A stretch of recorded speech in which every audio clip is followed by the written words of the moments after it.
Ladies and gentlemen, the India-EU trade deal happened earlier this year, and it was really the mother of all deals. And it was followed up by what many call the India-US trade deal, or the father of all deals, as many are talking about. But clearly, the India-EU trade deal was extremely comprehensive, and it brings together 1/4 of the global economy. I won't waste any more time. I want to open this up to our panelists. All three of them have been working very closely on the India-EU deal and the India-EFTA deal as well. So let me begin with Ambassador Ackerman, the German ambassador to India. How would you rate the importance of this deal at a time when the relations between US and Europe are deteriorating? You've paused the ratification of the deal with the United States because of the Supreme Court ruling. Does the relationship with India now become doubly important? So thank you very much, and it's great to be here. But I'd like to say the difference between all the trade deals with the US and the trade deals with Europe is that the deals with the US are no free trade deals. No? I mean, this is a deal with tariffs. With Europe, you have a free trade deal, and that's, I think, a commitment and a conviction that you are promoters and believers in free trade. And I think you cannot underestimate the importance of this deal between EU and India. It brings together an enormous market. 450 million Europeans and 1.4 billion Indians form one single market. And this is, a clear signal to the world, a message to the world that we are the promoters of and the believers in free trade. And therefore, I think the mother of all deals is a bit of, it has a little pathos in the word, but it's not wrong. Whereas, whether the deal with the US is the father of all deals, I would be not so sure. No, you're absolutely right, because it covers almost 97% or 98% of goods traded between both nations. It has a mobility partnership as well. Ambassador Heslev, how do you see this deal contributing to the growth of our economies? How is Sweden looking to leverage the fruits of the India-EU trade deal? Thank you very much. I think you said it yourself. It covers almost 97% of all trade.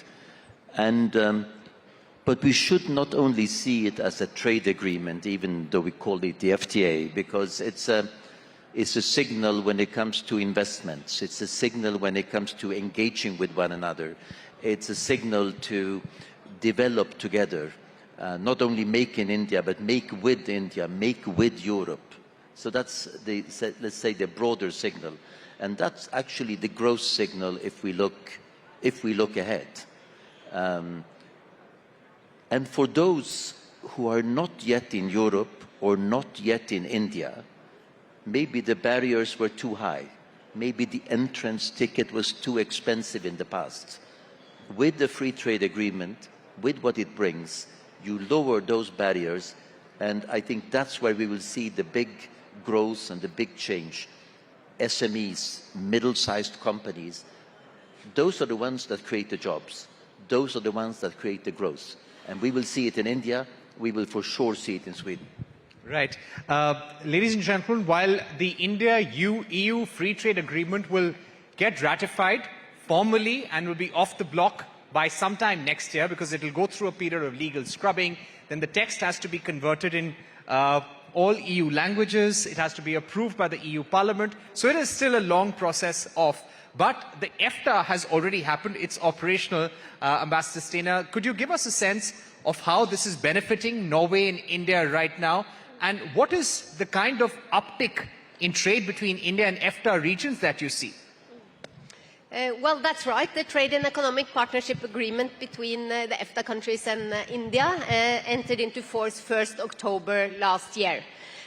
So it's already in force. The EFTA group, for those who don't know, there are 4 countries. It's Norway, Switzerland, Iceland and Liechtenstein. 4 small countries that are not part of the EU, but all rich countries, and altogether quite big economies.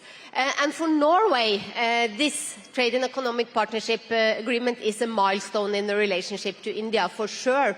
It is very important, and as it's being said here, the trade agreement with the EU is not only a trade agreement. The agreement with EFTA is for sure not. It's called Trade and Economic Partnership Agreement.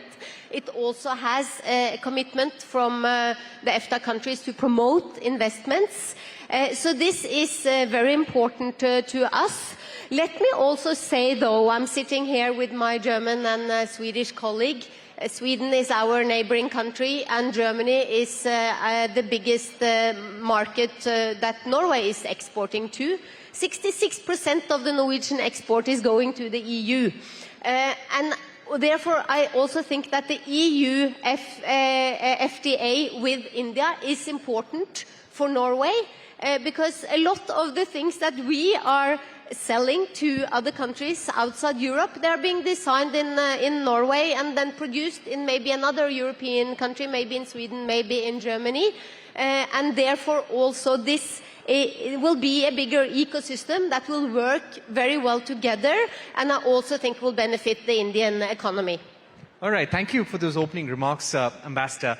Ambassador Ackerman, if I were to ask you, how does this bring the two economies together in the field of manufacturing? The reason why I ask that is because be it Europe, be it India, both have to now stand up for their own security, defense, economic security as well. In such times, how do we foster a closer economic and manufacturing partnership specifically?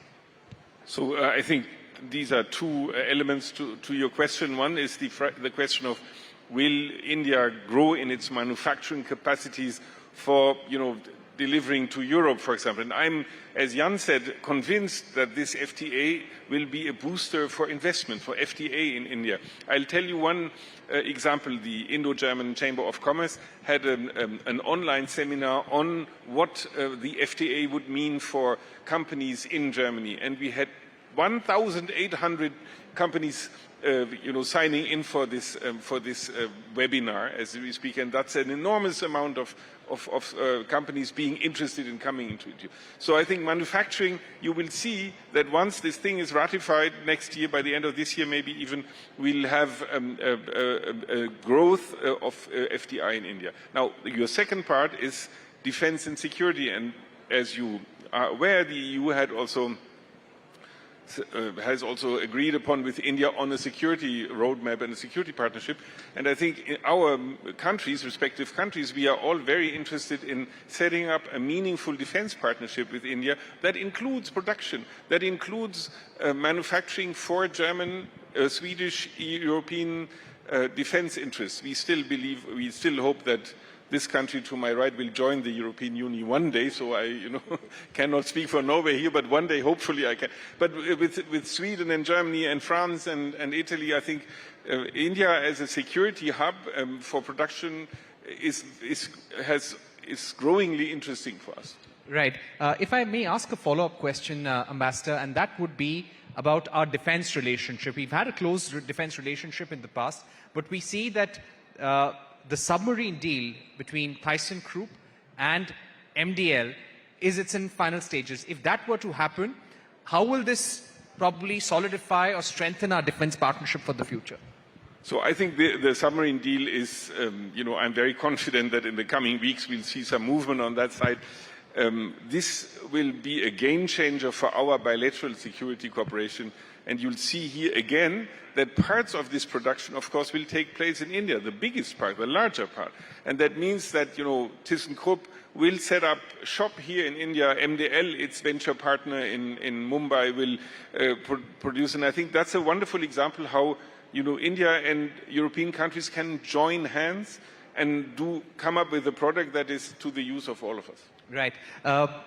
Ambassador Thesleff, to ask you about where we are right now with the India-EU FTA.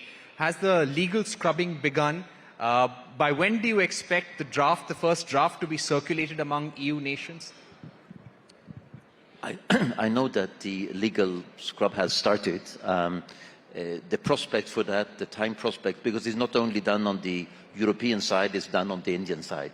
I don't want to predict that, but if you look at other free trade agreements that India has entered into, or even other partners have entered into, even before the agreements enter into force, this starts a process, both in India and in the other countries. What is our task now, before the entry into force of the agreement, is to pave the way, prepare for it.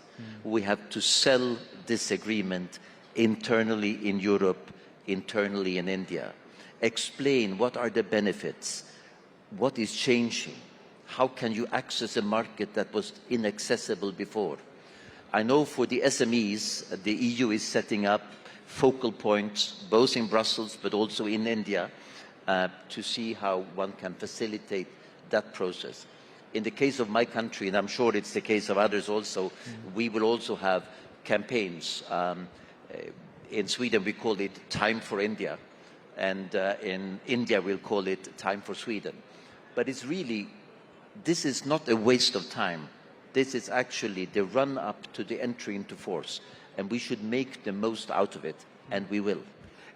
If I were to follow up, how can India make the most out of it?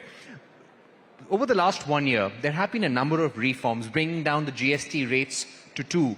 Deregulation has been a constant exercise. Quality control orders, I think almost 70 of them have been done away with. What more can be done in terms of the ease of doing business? Because I believe non-tariff barriers will be a very important part of the FTA. No, a lot is happening, and a lot has been done. I think to reap the full benefits out of the agreement that has been concluded, we have to continue that process. And there are things, you mentioned the QCOs, a lot of them have been done away with, but there are some who still remain. We are very happy that the intellectual property rules were included in the negotiations, but there are still, I think, things to be done on the IP rules. There are, if you look at, for example, something that is very close to our heart is the green technology, green transition, decarbonization. There are still, between different states in India, individual rules that are for that state, but not nationwide. So all these things, the harmonization of rules doesn't stop. And we are convinced, and we see that India is committed to do that, and that's what we should pursue. Right. Ambassador Sena, from your point of view, are there certain recommendations for ease of doing business, something that can be done better? Well, I agree with my Swedish colleague here. A lot is being done. A lot has been done, and a lot is happening as we speak. We see a big commitment from the Indian side to try and ease the doing of business in this country. For us, the Trade and Economic Partnership Agreement in itself is something that is making it easier for our businesses. They are looking more positively at India because of that. And also, there is a particular EFTA office set up in Invest India to help those businesses who would like to invest in India, and where they can also raise concerns that they have. So we see a lot is being done, but this is a very complex society. It's the most populous country in the world. It's 28 states here, and meaning 28 different set of regulations also. So this is complex, and of course there is still work to be done. We just see goodwill for that work to be done also. So we have a good cooperation. Right.